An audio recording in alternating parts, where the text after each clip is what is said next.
Welcome to our YouTube channel MS learn math. Dear student, আজকে আমরা এই ভিডিওটিতে গুণ অঙ্ক নিয়ে আলোচনা করব। তাহলে আমাদের প্রথমে কি ভাবতে হবে? প্রথমে আমরা ভাববো যে এই দশকের ঘরের যে দুই সংখ্যাটি নিচে রয়েছে এটা নেই। এখন আমরা কি করব, যেরকম করে এক অঙ্কের আমরা গুণ করেছি ঠিক একইভাবে ওই রকম করে আমরা কি করব, 4 দিয়ে উপরের তিনটি অঙ্ককেই আমাদের গুণ করতে হবে। আমরা প্রথমে কি করব, 4 দিয়ে 8কে গুণ করব। আমরা যদি 4 আর 8 গুণ করি তাহলে 4 আসতে কত হচ্ছে? 4 আসতে 32। 32-এর কোন সংখ্যাটিকে আমরা লিখব? 2, অর্থাৎ এককের ঘরের সংখ্যাটিকেই কিন্তু আমাদের লিখতে হবে। এইখানে আমরা কত লিখব? 2 লিখব। হাতে আমাদের 3 রয়েছে। এখন আমরা কি করব, 8-এর পরের যে সংখ্যাটা সেই সংখ্যাটার সঙ্গে আমাদের 4 সংখ্যাটাকে গুণ করতে হবে। আমরা যদি 4 আর 0 গুণ করি তাহলে 4 0 0। এর আগে যখন অঙ্কটি আমরা করছিলাম তখন তোমাদের বলা হয়েছিল যে 0-র সঙ্গে কোনো সংখ্যা যদি আমরা গুণ করি গুণফল আমাদের 0ই আসবে। তাহলে হাতে রয়েছে 3, তাহলে 0 আর 3 যদি আমরা যোগ করি কত আসবে? 3 আসবে। তাহলে 3 সংখ্যাটা আমাদের এইখানে বসাতে হবে।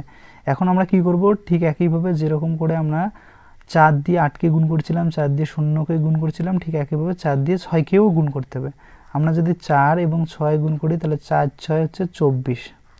হাতে কিন্তু আমাদের থাকে না, কারণ আমরা জানি যে 1 থেকে 9 পর্যন্ত যে সংখ্যাগুলো হয় এই সংখ্যাগুলো এক অঙ্কের সংখ্যা। তাহলে 3 হচ্ছে এক অঙ্কের সংখ্যা, 3-এ কোনো হাতে থাকে না।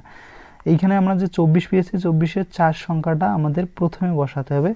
এরপর এই যে অবশিষ্ট যে 2 সংখ্যাটা রয়েছে এই 2 সংখ্যাটা বসানোর জন্য আমাদের দেখতে হবে যে এই 6-এর পর কোনো সংখ্যা আছে? 6-এর পর কোনো সংখ্যা নেই।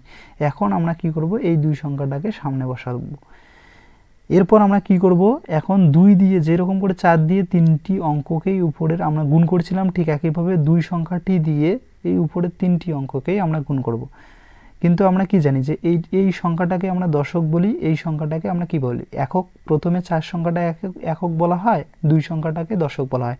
আমরা যখন দশক দিয়ে একককে গুণ করব, এই যে আমি একটা সূত্র লিখছিলাম, এই সূত্রটা তো আমাদের মনে রাখতে হবে যে একক দিয়ে একককে গুণ করলে আমাদের এককের ঘরে, আর আমরা জানি যে দশকের সঙ্গে যখন আমরা এককের ঘরের গুণ করব তখন কিন্তু আমাদের গুণফলটা দশকের ঘরে বসবে, এককের ঘরে কিন্তু বসবে না। এই জন্য আমরা কিন্তু এককের ঘরে ক্রোশ চিহ্নও দিতে পারি, আমরা জিরোও দিতে পারি। আমরা এখানে আমি ক্রোশ চিহ্ন দিচ্ছি, তোমরা ক্রোশ চিহ্ন দিতে পারো অথবা জিরো দিলেও কোনো সমস্যা হবে না। এখন আমরা কি করব, 2 দিয়ে 8কে গুণ করব। যেরকম করে আমরা 4 দিয়ে 8কে গুণ করেছি, 4 দিয়ে 0কে গুণ করেছি, 4 দিয়ে 6কে গুণ করেছি, ঠিক একইভাবে 2 দিয়ে 8কে গুণ করব। প্রথম গুণ করার পর যে গুণফলটা পাবো সেই এইখানে বসাবো। ঠিক একইভাবে 0কে গুণ করব, আবার 6কে 2 দিয়ে গুণ করব। প্রথমে আমরা 2 দিয়ে 8কে গুণ করব। আমরা যদি 2 এবং 8 গুণ করি তাহলে 8 দুগুণ হচ্ছে 16। 16 কোন সংখ্যাটিকে বসাতে হবে? 6 সংখ্যাটি, অর্থাৎ এককের ঘরের সংখ্যাটি আমরা বসাবো, আর হাতে থাকবে দশকের ঘরের সংখ্যাটি। এরপর আমরা 2 দিয়ে 0কে গুণ করব। আমরা জানি যে 2 দিয়ে বা যে কোনো সংখ্যা দিয়ে আমরা যদি 0কে গুণ করি 0ই হবে গুণফলের ক্ষেত্রে। তাহলে 0 আর হাতে রয়েছে 1, 0 আর 1 যদি যোগ করি আমরা কত পাবো? 1ই পাবো। এই এক সংখ্যাটা আমাদের 4 বরাবর বসাতে হবে। উপরের সংখ্যাগুলো যেরকম করে বসাবো নিচের সংখ্যাগুলো আমাদের কিন্তু তার পরে বা তার নিচেই বসাতে হবে, এলোমেলো করা যাবে না। একটু যদি কম বেশি হয় তাহলে তোমাদের যোগ করার ক্ষেত্রে অসুবিধা হবে। এই জন্য তোমরা কি করবে, উপরে যে সংখ্যাটি লিখবে ওই বরাবর কিন্তু নিচে বসাবে।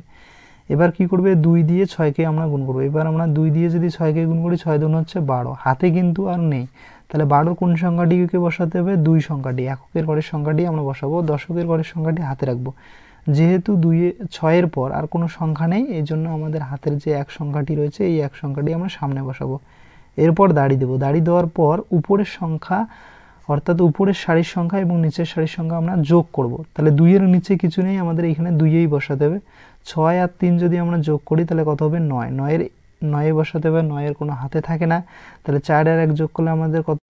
এরপর 2 আর 2 যদি যোগ করি তাহলে কত হচ্ছে? 4। 4 সংখ্যাটি এইখানে বসাবো। এরপর 1 রয়েছে, উপরে কিছু নেই, তাহলে 1 সংখ্যাটি আমাদের এইখানে বসাতে হবে।